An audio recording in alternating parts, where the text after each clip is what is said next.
Hello বন্ধুরা, welcome to my YouTube channel. তোমরা কেমন আছো? আশা করছি খুব ভালো আছেন। আমিও খুব ভালো আছি।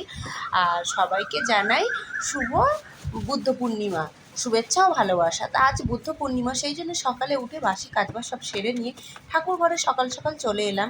এসে এইসব ঠাকুরের কাপড়গুলোকে তুলে ঠাকুরগুলোকে মুছে আবার একে একে যেমন ছিল তেমন করে পেতে নিলাম।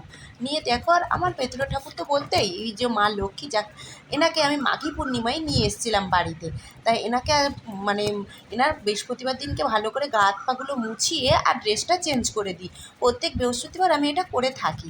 আর আসনগুলোকে চেঞ্জ করে দিই। তারপরে ঠাকুরের সমস্ত বাসনগুলো বের করে, শাঁখ আছে, আমাদের বাবা মহাদেব আছে, তারপরে মাথার আর পা আছে, যে ঘটি দিয়ে মহাদেবকে স্নান করাই সেটা আছে, সব কিছুই আমি বের করে সেদিনকে ধোয়া মোছা করে নিই। নিয়ে দেখো আমার সব ধোয়া হয়ে গেছে। যেতে তারপরে আমি ঠাকুরের সব আবার যেমন জিনিস তেমনকার জিনিস, যেখানকার জিনিস সেখানেই সব সমস্তভাবে গুছিয়ে রাখলাম।